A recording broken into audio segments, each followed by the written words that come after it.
Afternoon, everyone. If you're on the East Coast, a good morning if you're on the West Coast or in the central part of the US.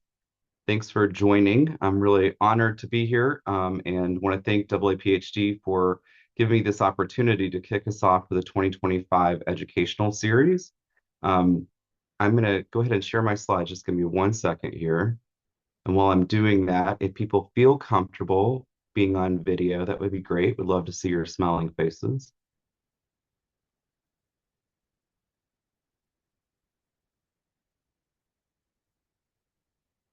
There you are, Susan. Hi.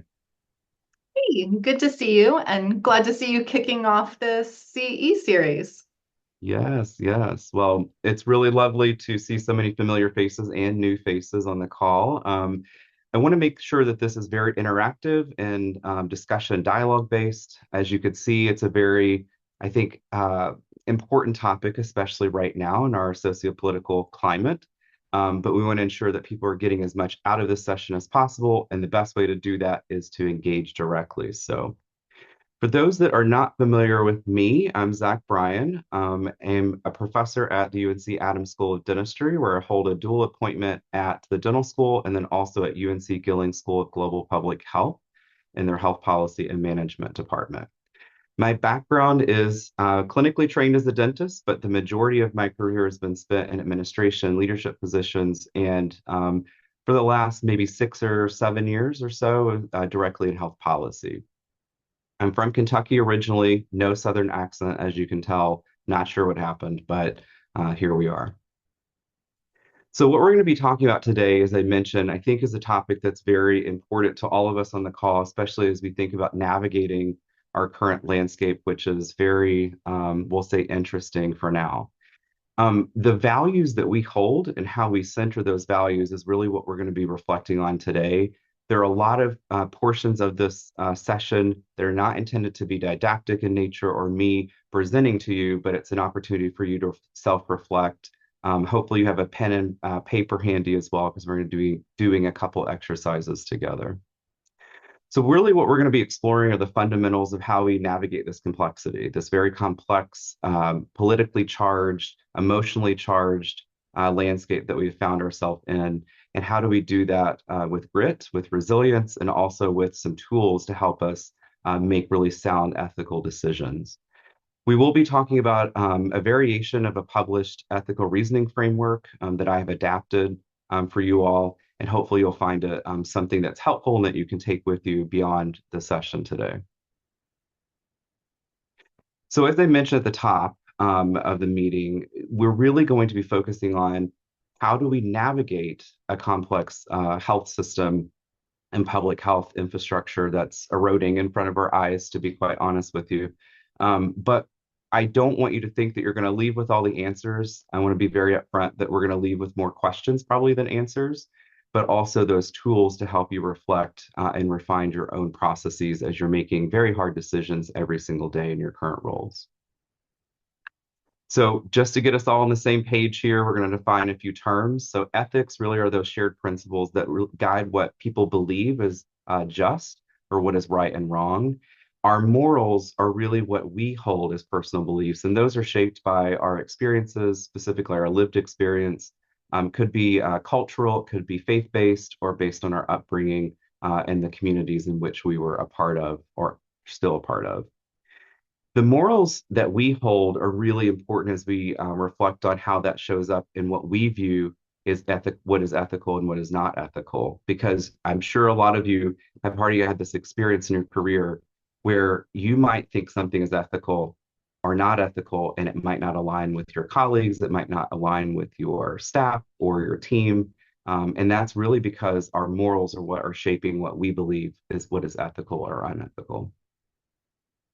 And then specifically as it relates to public health, those ethics that we hold as a group, again, that are shaped by our individual morals and personal beliefs, really are going to inform and shape policy. So for those of us that are working directly in the policy reform space, when we show up at the table to have a discussion about what a policy should or should not include, always remind yourself that even though you may not align with everyone at the table, and that's because of those differences in morals and then what we view as ethical or unethical. So there are two really kind of framing for context that I want to start with, and that is ethical leadership is about values, action, and accountability. And that's especially important in that order under conditions that are uncertain, which we are in today.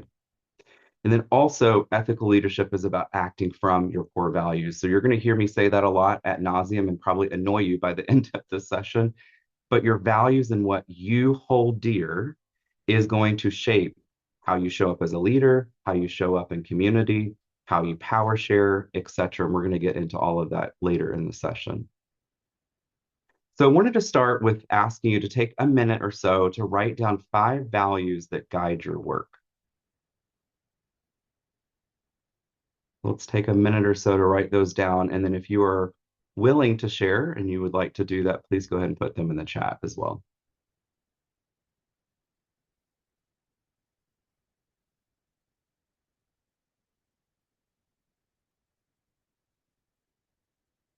Yes, integrity,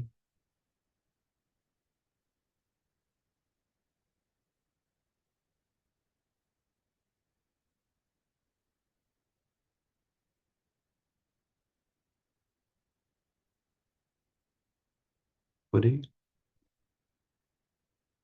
Now, Susan, you're pushing the envelope now. It's a buzzword. I'm teasing you. But this was a safe space, though. I could say It's it. totally a safe I could space. say Totally, equity. totally a safe space. Yes. Fairness. Okay. Thanks, Sabrina. Anyone else? Terry, love it. Faith, hope, belief, trust, fairness. Yes. Honesty, responsibility. Would anyone like to share, based on the values that you wrote down during the exercise, what do you think has most shaped that value for you? Why that specific value came to mind when you were identifying the top 5? Anyone want to share?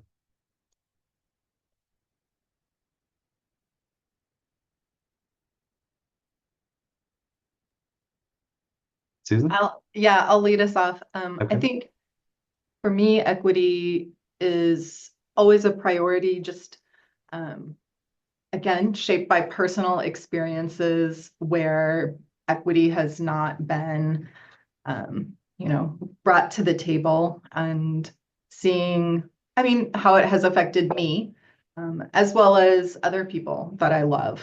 So Absolutely.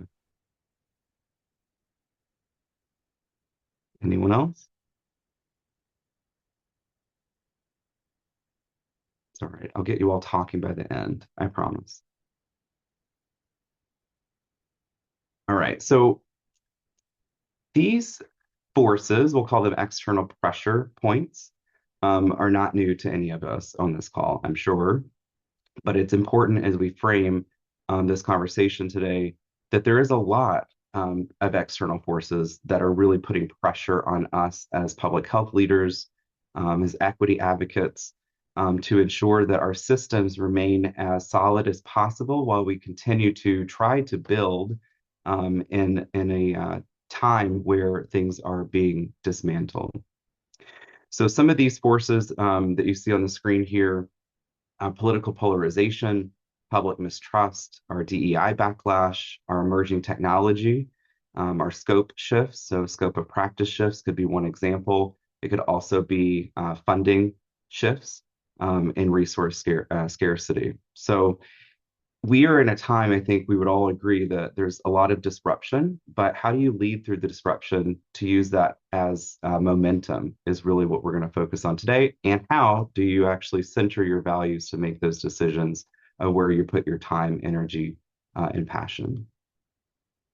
So, what percent of your work decisions do you feel at this current moment feel ethically complex or ambiguous? So, go ahead and share in the chat if you don't mind. And Eric, I see you, compassion for your value. Love it.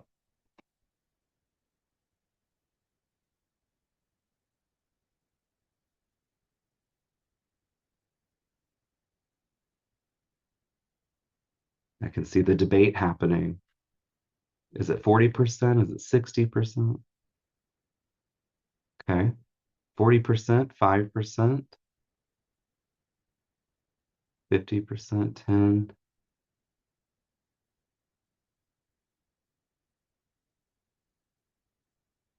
Yeah, the research hasn't been published on this. I'm sure people are hard at work, researching this, but we we are finding, at least in some of the anecdotal data, that people are faced in their workplaces every day with more decisions that they feel are ethically complex or ambiguous.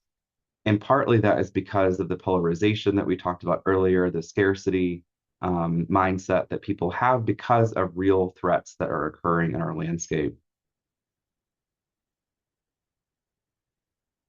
Okay, so bear with me for a second. So on the left-hand side, you'll see traditional, and I use that in quotes, public health context. Now, some of this, I'm sure those of us that have been around for a while in public health would say, but there were really never clear protocols or never really clear predictable challenges.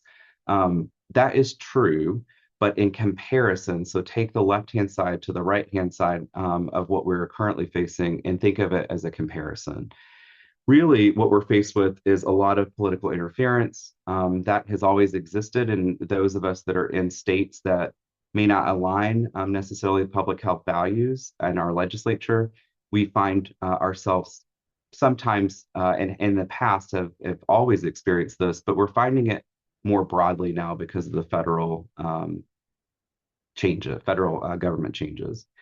Also, community trust is fractured. I think this has been a long time coming, right? So we saw a lot of this happen during COVID. We saw a lot of it happen prior to COVID as well, and that was really just an accelerant or really a magnifying glass to look at it in a different way.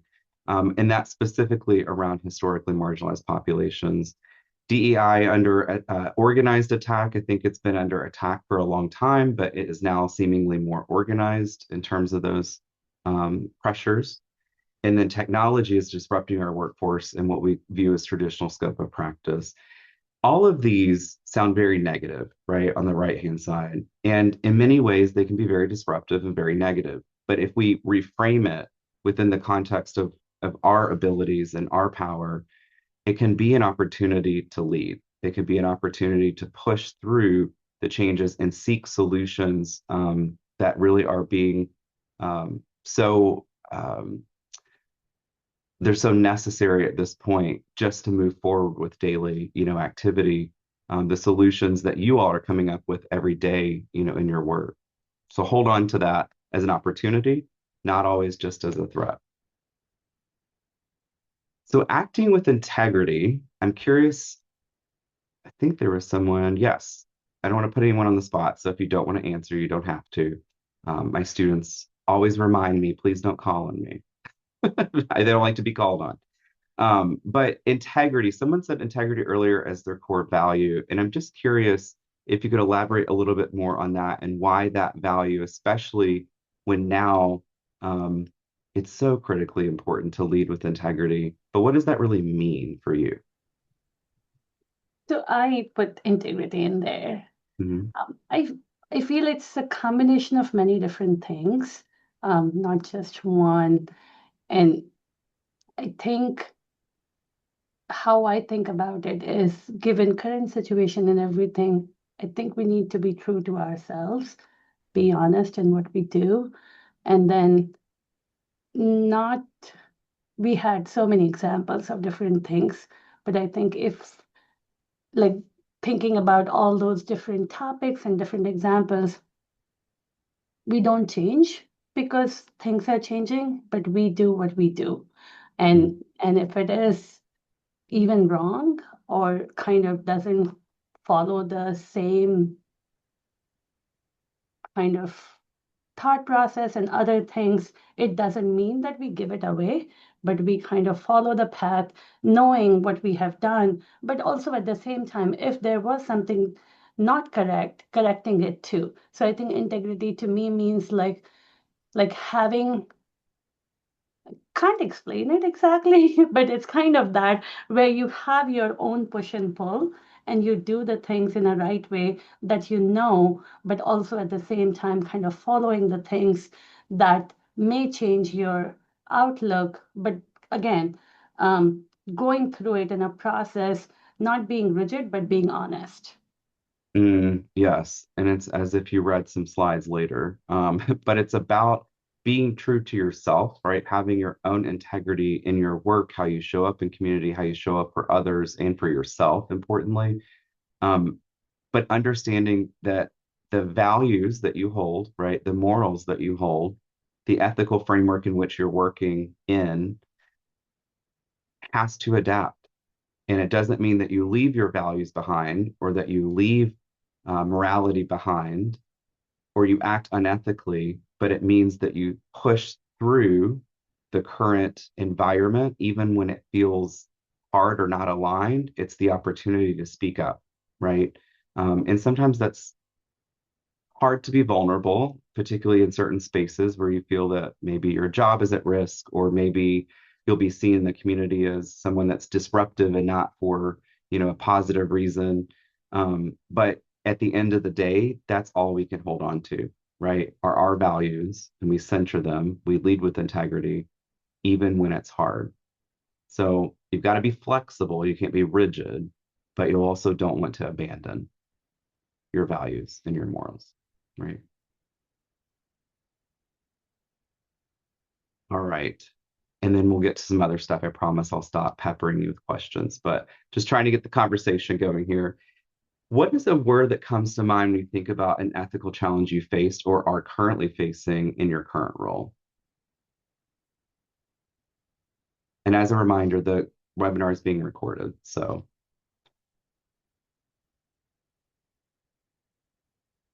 you don't have to give too many identifying factors, but I'm curious, as you think about any ethical challenges that you're facing, especially those that said 50%, right, of their daily decisions in their workplace are ethically ambiguous or challenging.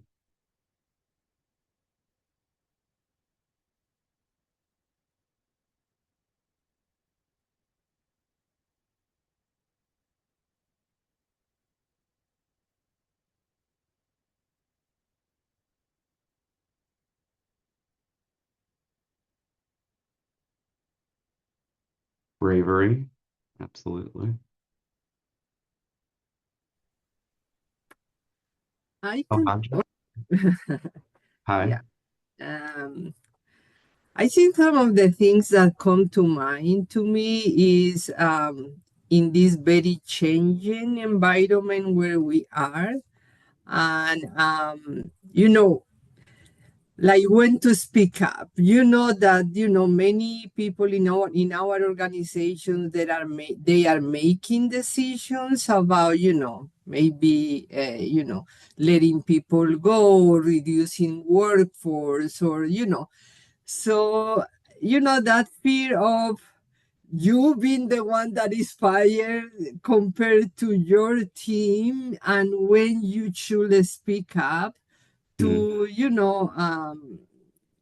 to being able to advocate about the importance of the work that your team is doing and you are doing as a person. So overcoming that fear that is right now in the work environment, that is putting so much pressure because of the loss of funding, because of the loss of many things, become challenging. Like for me. Yeah. mhm, absolutely. Thank you for sharing. So Terry put consistency, Kimberly put bias. Yeah. And I'm curious for you to reflect on, is it a product of our current environment, or does the current environment just accelerate what was there prior? And it's an important question to ask yourself, and it's going to vary depending on your role and what specifically you're referencing here around ethical challenges at work. But as I've spoken to a lot of folks across the country, it seems to be pretty consistent that a lot of the challenges were there as kind of undercurrent, but then they've been brought to light, or they've been further highlighted, or they've been accelerated, um, but that they aren't new. And so, again, I'm an eternal optimist. But what I will tell you is, I think, given that, if we learn to really center our values, but use a framework that can help us make decisions of when we're speaking up, when we're not speaking up, how to build consensus, how to work through challenging situations when we might be faced with decisions that feel misaligned, with our values. That is not new, but it seems to be heightened and maybe at a different pace or a different frequency than we experienced before. So it's all more important, to make sure you recenter and know exactly what your values are and how do you actually approach those challenges, with integrity to make a sound decision that sits well with you, but also helps to create the greater good. We're going to skip that one. Okay, so there really, as we think about this framework, there are 4 dimensions that I want to cover with you. The first is moral clarity. So that's really what I mentioned earlier. Do you understand what your morals are? Are you very close and centered to them and also your values? And are you able to articulate them clearly?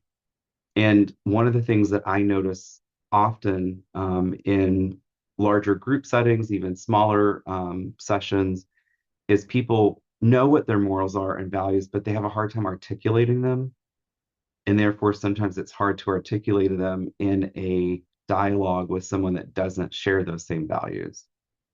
So I would encourage you really to spend time thinking about how do I articulate my morals and my values, which is why we started the session with writing down your 5 values. And then courage. Susan, I heard that earlier, but thinking about your moral courage. So how do you act on those principles despite the risk? And there's always risk. There's political risk, there's personal and professional risk. And because of our environment, people tend to shut down. I see people go one of 2 ways. They either kind of retreat and they don't speak up, or they speak up in a way that may not be as productive to trying to find a solution. And that can cause issues on both ends, right? If you're not speaking up, but you're going along with decisions that then feel really icky to you or feel so misaligned, that can take a toll on your emotional health, your physical health, etc. On the converse, if you're speaking up, but you're not offering solutions and you're not able to, again, articulate why you hold the beliefs you do, you're less effective.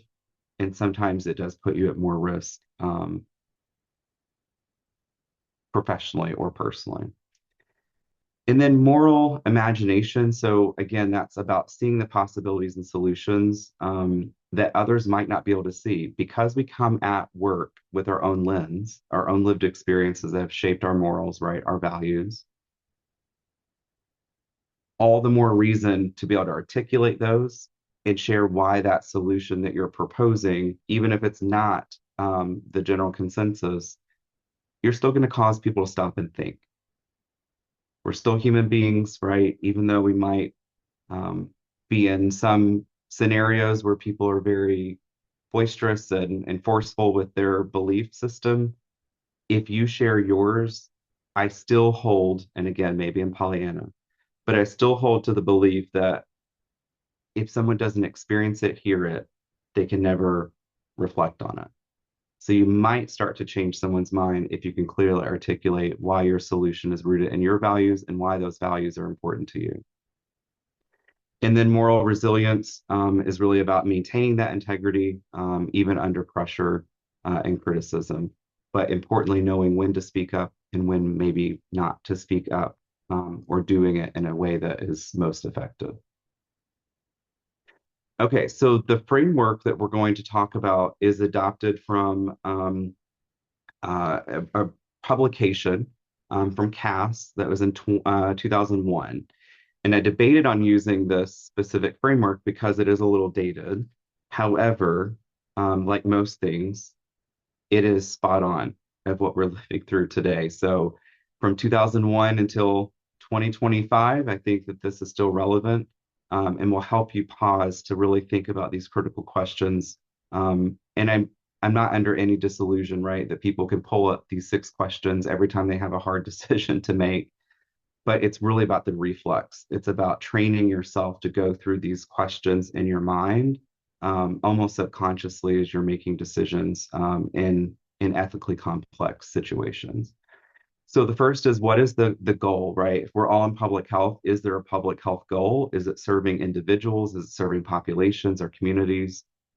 Who is benefiting and who bears the burden? And I think that especially when you think about the policy environment, a lot of times even good policy may be well intentioned for the greater good, like a particular population or populations, but sometimes there's still burden to bear, right? Even though we're raising up certain populations, it can cause other issues with, have under other unintended consequences that maybe we haven't thought of. What are alternatives or trade-offs? That's again about compromise. It's about understanding and analyzing why someone may be saying a particular solution that's not aligned with your values, but is aligned with theirs. And then whose voices are we centering in the decision? This one is really difficult, especially right now, because I'll say from my personal experience, the communities I would center are those most impacted by whatever the solution is that we're hopefully co-developing together, right, with those populations. But the voices sometimes seem further and further away from the table. And others are rising to the top that are a little bit louder and hold more what we would consider conventional power. So always asking yourself, whose voices are we centering in the decision? And is that the right approach? Is it the process transparent? Is it inclusive? And will it build or erode trust and accountability? And this one is very difficult right now because I think public trust is probably at an all-time low across multiple domains. And sometimes it's hard to break through the noise. But I think if you're centering the communities that your public health goal is aiming to support or benefit, you're having the right voices at the table. You understand that it's a balancing act. It's a compromise. You're not going to get everything that you want, right? You need to not be as rigid. Sometimes it's hard to do that. And then whose voices are we centering, and is the process transparent and inclusive? That will help you build the trust and not erode the trust and accountability.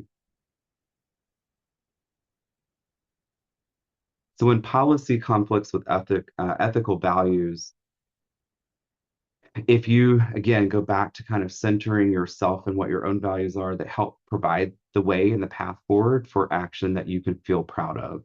And sometimes, I will say openly, you might have to not be a part of that decision.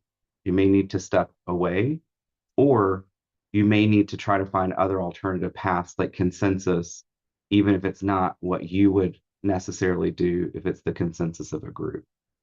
And that's hard for leaders to do sometimes. All right, so this is the enhanced framework, and we're just going to walk through some specific components of it. So the first pillar of it is about humility. So checking your own assumptions and asking a lot of questions. So as we open the session, I said, you're probably going to leave with more questions than answers. And that's part of a process, right? We just want you to be thinking about and reflecting on all the different avenues, all the different components that make up a decision and what the impact of that decision could be. So you can use those 6 questions that we just listed, but think about it from the lens of your own assumptions. Are we biased? Do you think everyone on the call has bias? We all have bias, right?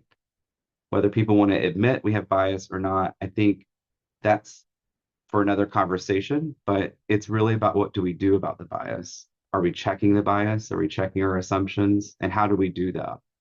By asking questions, right? So the more questions you ask, if you keep an open mind and really listen actively of what you're hearing from another group or another individual, it will help you check your assumptions. And then importantly, making sure you're acting on what you're learning. So if we're changing and we're growing and we're evolving, we need to make sure that we're actually taking action, even if it's uncomfortable. Admitting when you don't know something, especially about communities that you're serving. Man, this is definitely not just specific to the environment we're living in today, that has been a longstanding concern and issue, right? And the next is about ensuring that there's accountability. So moving beyond just your engagement in consultation to really shared decision making. So every transaction that we engage in, whether that's in our own organizations, whether that's out in community, or both, they're all about power. Who do we feel holds the inherent power? Do we hold power? We all hold power in some form or fashion, but sometimes we need to join forces with others, right, to share power. Sometimes we hold more power than those that we're serving. So how do we share the power with them?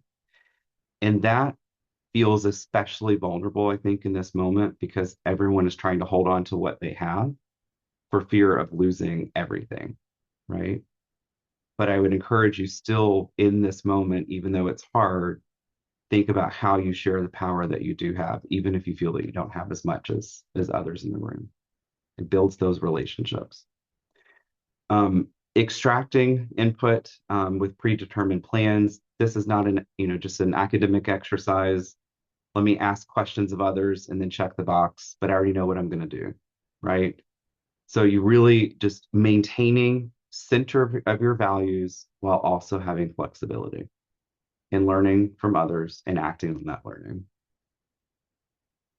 And then creating a space, I would say, more than just a mechanism. I would say that's really about shared power and vulnerability, making sure there are safe spaces for feedback to make sure that you're always course correcting as you move forward. Perfect example, right? There are a lot of community advisory boards. A lot of community members are offered seats to sit on those advisory boards, but there's really no authority. There's no decision making from those advisory boards. It's just really a role.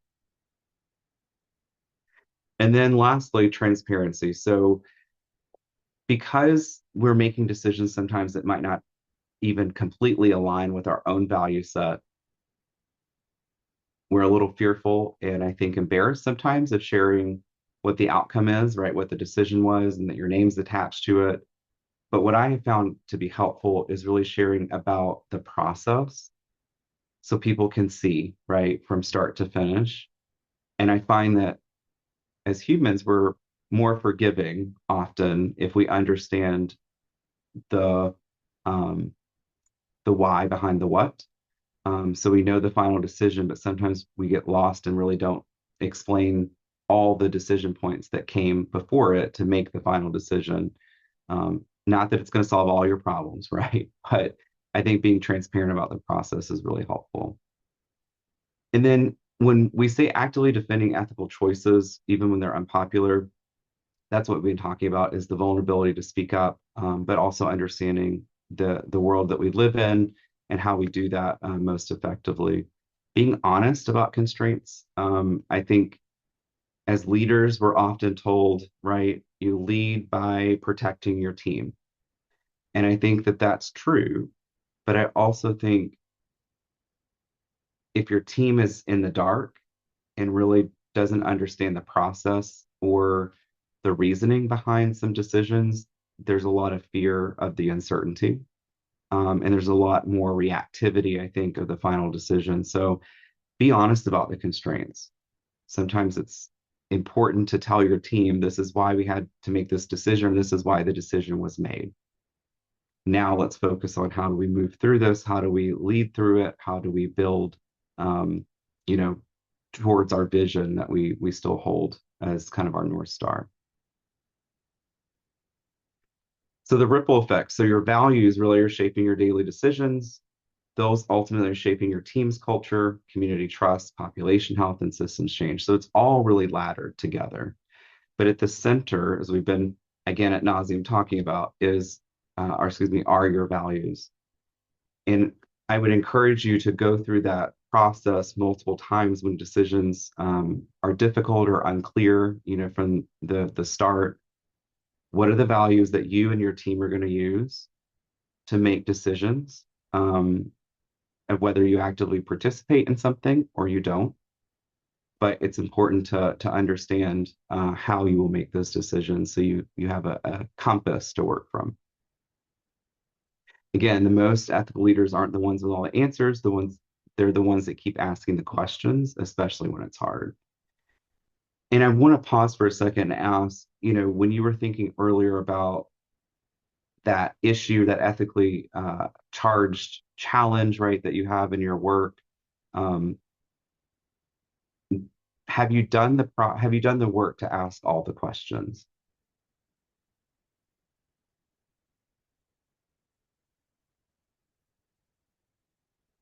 Susan, I think I could see you want to say something.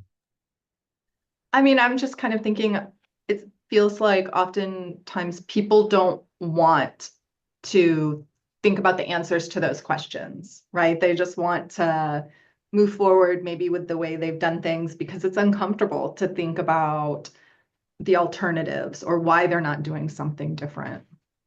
Mhm. Absolutely. It's easy when there are a lot of external pressures to double down and say, this is what I know. This is what I think I do well. We're going to do more of that, but we're not going to do everything else, right? Or we're going to pretend that that doesn't exist. And I see that a lot, especially in some of the work that I do. Anyone else, based on your ethical challenge at work that you reflected on earlier, do you think you've asked all the right questions?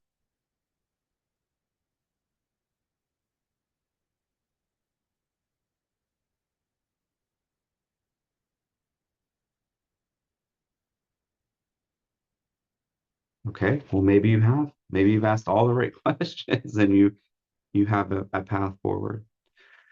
As we talked about earlier, power dynamics, are a part of every decision we're making. It's a part of life. It's a part of professional life, personal life. But you can't detach your ethics, right, from power. So understanding the ethics that are set, as a general by a general community, right? Those are a part of a power structure. And so ethics might look differently. We'll reframe it a different way. The ethics may look differently if power was shifted. So what people think is right and wrong, sometimes if you look at it through a different lens of maybe a particular group had more power than they do now, would the ethics change? Hopefully you're really centered, right, in your values, and you can say, no, they would not change because I share power. I recognize where power is maldistributed, and that doesn't impact my decision of what is right and wrong. But there are a lot of situations that people find themselves in where power will drive decisions and almost make people sometimes view the ethics of it differently. It's like they justify it because of the power imbalance. So think about who holds the power in the decision. And I always like to ask this question, and not even related specifically just the values conversation, but are we asking communities to adapt to a broken system? So this is my call to action. If you are in positions that you can engage in systems change, I encourage you to do that.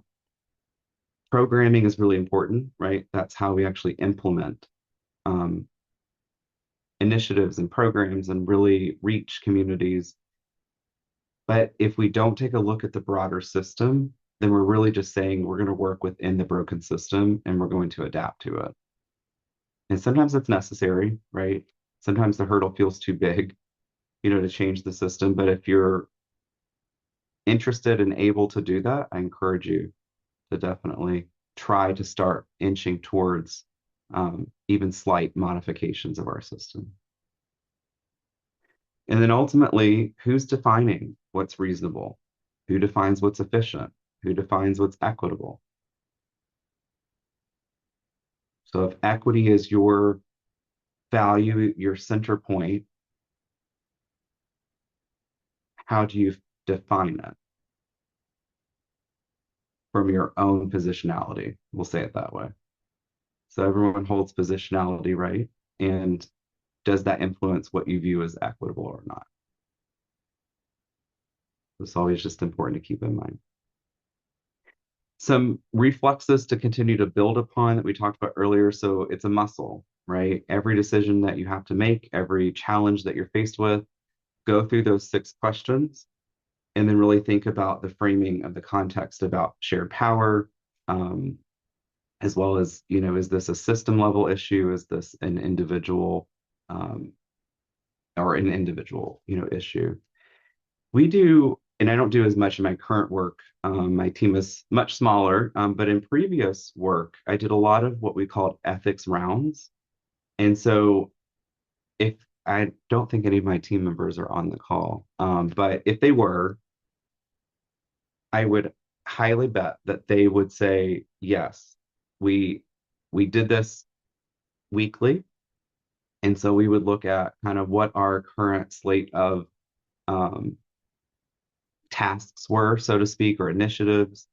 And then we would talk about the ethical challenges and we would do scenario playing, right? So we would say, if it goes this way, and mind you, this was related to policy reform. If the legislature moves in this direction, how does that impact what we think is ethical in the ultimate outcome?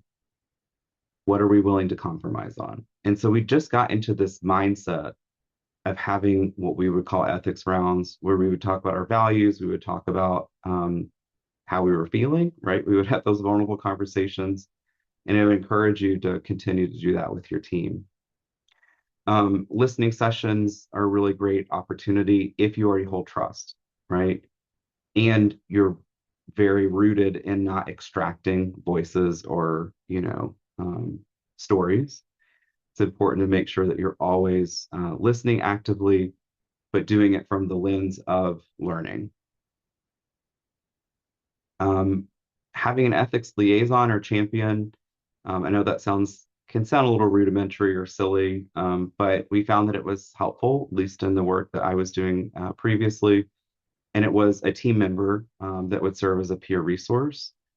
Sometimes, it's peer to peer and not, your boss to, you. Sometimes the inherent power differential there can feel uncomfortable. And then we did a lot of scenario training. I will tell you, you got to be careful, especially in the current environment, because things are rapidly changing every day. And so you don't want to find yourself, in 45,000 different scenarios. But it is helpful, the bigger buckets, right, of work that you are leading, doing some scenario training around simulation. If this happens, then what do we do? If that happens, what is our response?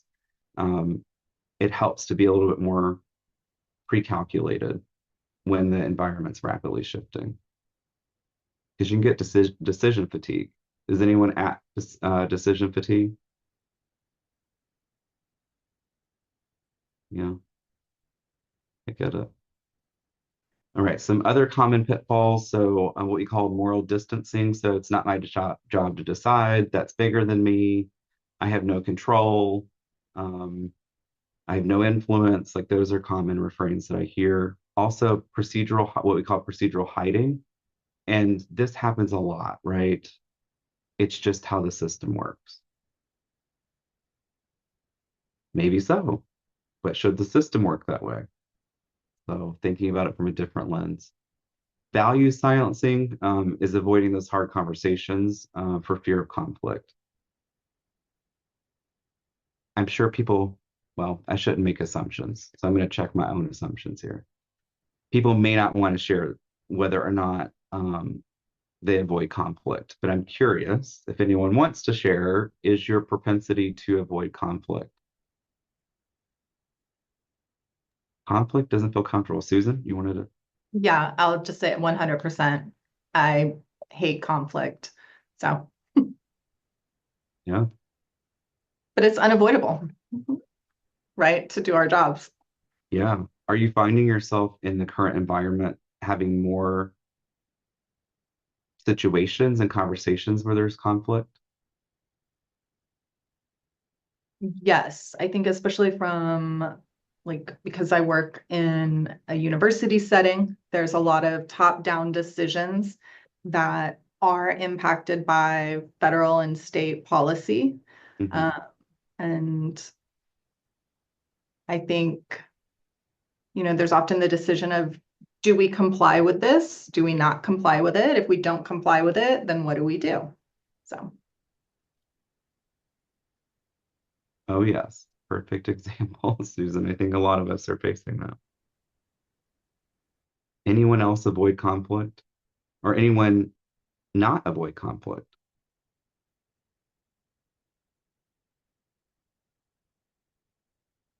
Is conflict inherently bad?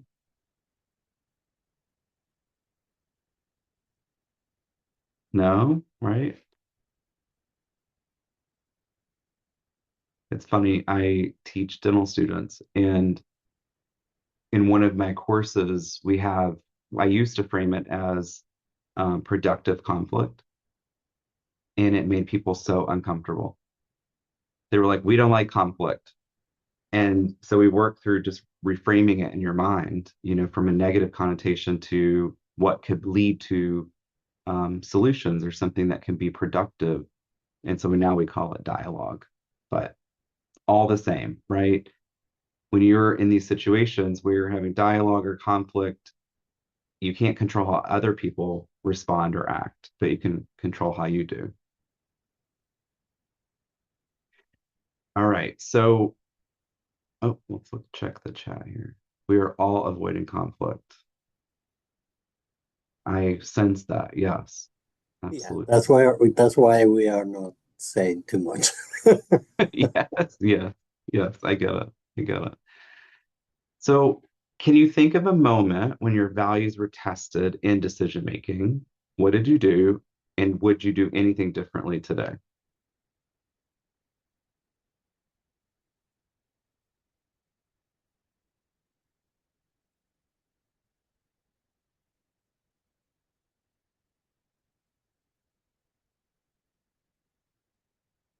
And again, because it's being recorded, right? Some people may not want to share, but you can reflect on that.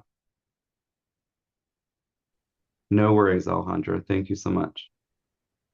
Jane? So I'm just thinking about a lot of decisions I had to make when I was dean of the dental school.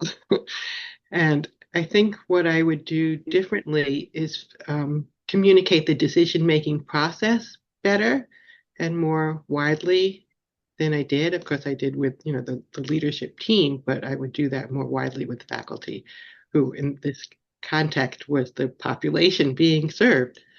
Yep. Yes, that's a great example, Jane. Thank you. Yeah, it's helpful, right, to be transparent, to share more about the process of your decision making, and focus on that more so than really the ultimate decision. Although that can be very disruptive, right? Whatever the decision is, but it does help to talk about, the why behind the what. Right. Okay. So imagine a colleague is watching your decision making based on what you just thought of, right? A time that was difficult or that you would do differently.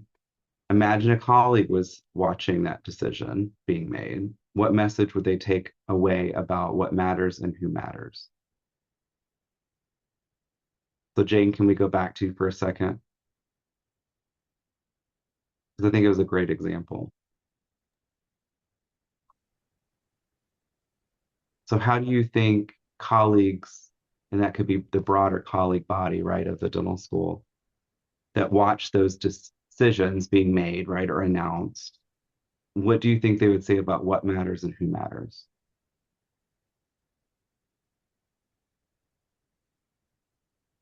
Well, I think people want to be involved in the decision-making process if it's something that's going to affect them.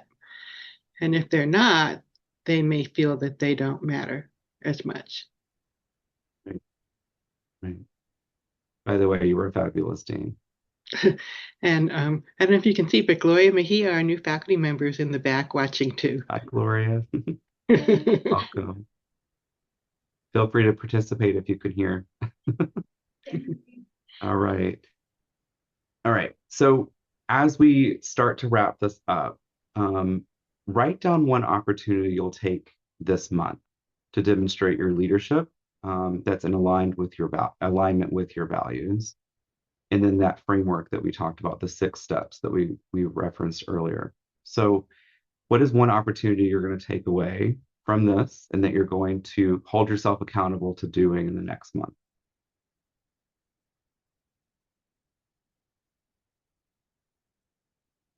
So just take a moment to do that.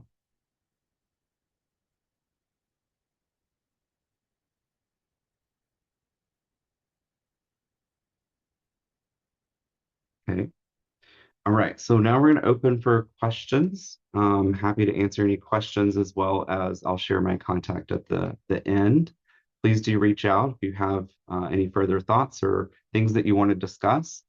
The framework, I think the slides will go out. David, are you on the call? I think you're on the call. Yes, we can send them out. Perfect. Thank you so much. So David will send out the slides and obviously the recording from the session today. Do you all have any questions?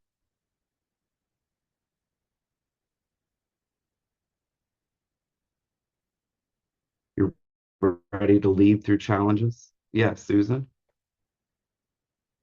You're on mute. Yeah. So going back to the beginning of your presentation, thinking about the difference between ethics and morals, because sometimes I wonder, kind of where does that line between personal morals and ethical values, which to me are more of, the framework. The way I perceive it is the framework for what I want society to look like, how I want groups to interact, versus my own internal moral code, which I don't necessarily want to impose on other people because I know, people have very different moral codes, versus ethics, which I think we want maybe to have a shared understanding. So just if you have any thoughts about kind of how to, like, when you're making decisions, how do you kind of differentiate between, is that ethics or is that morals?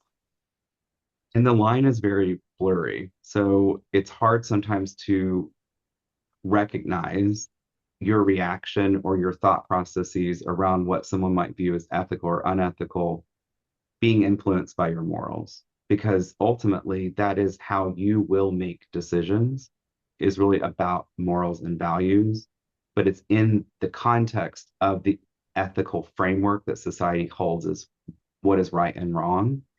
And I will tell you, it's helpful to do some scenario planning with that. I can send all of you, if you're interested, in some really good case studies that are public health, dental public health related that we use in our classroom with our students to help you really exercise that. It's what it's asking you is, can you identify whether your reaction to what is deemed right and wrong, is that based on your morals and your individual beliefs? And if so, which, spoiler alert, it always is, how do you recognize that going into a conversation with others? Because that's where you get into the judgment space, right? I can't believe that person would think that that's ethical. But if you Right. don't ask and you don't try to understand what has shaped their morals to make that decision for them, then you're not going to really ever know, right? And then you fall into the trap of judging others. And a lot of times it's cultural, it's based on faith, community beliefs, etc. Yeah. If you could share that, that would be awesome. Yeah, I will. I'll share Thank that. you. Absolutely. All right, so let's look in the chat here. Yes, Jane, absolutely. We'll share it beyond. Kim, you are so welcome. Shilpa, absolutely. So Sabrina asked, do you have any advice for leaders when their values are not aligning with the organization they work? What can be done to have their voice heard? Yeah, without knowing the full context, Sabrina, of how deeply rooted or misaligned your values are from the organization, maybe organizational values. I have asked in previous organizations to help me understand what are the values that the organization as a whole hold. And then you can identify, do those align with what your values are, or do they not align? I would say also, Sabrina, it's important to have those conversations one-on-one with whoever. It depends on the culture of your organization, right? Is it a top-down approach, or is your CEO or COO making decisions that are impacting your work? And if so, can you have a conversation with them to better understand the process of the decision? And then also, are those shared values across the organization? Obviously, it sounds like they're not. But if they're not, whose values are driving the decision making that impacts everyone in the organization? That's really what you're trying to get to. So I would encourage you to have a conversation with whoever, whatever structure is making those decisions. And I can follow up with you offline too if there's specific challenges. Eric asks, as organizations' missions change, how important is it? How important is it to revisit their values? I've done a lot of strategic planning, over the last decade, and organizations often forget this piece. They think, well, our values haven't changed. But they do need to change depending on the change of the mission. So when mission of the organization shifts, it might also mean that values are perceived to be shifting, even though they're not. Or maybe they are shifting and people are not being transparent about that value shift. And that's hard because sometimes it's a perception, right? As you're sitting back and looking at the new mission, you say, but we've abandoned our values. So the short answer that is not always feasible, so I apologize in advance for that, but is to make sure that it's the most inclusive process for strategy decisions. And like when new missions are being formulated, we need to make sure every voice is included in that. So it's a shared mission based on shared values. That's when it's the most effective and implementable. All right. Thank you all so much again. David, I want to thank you again for inviting me on, and thanks to AA PhD. We'll send out the slides. I'll send out that framework, and Susan, I'll be sure to include those scenarios that people can use as just a training tool. But I really appreciate it. My contact information is here. So this is my cell number on the bottom and then my email address. Please do reach out. Would love to hear from you, love to connect one-on-one and learn more about how you're navigating these challenging times. And thank you all very much.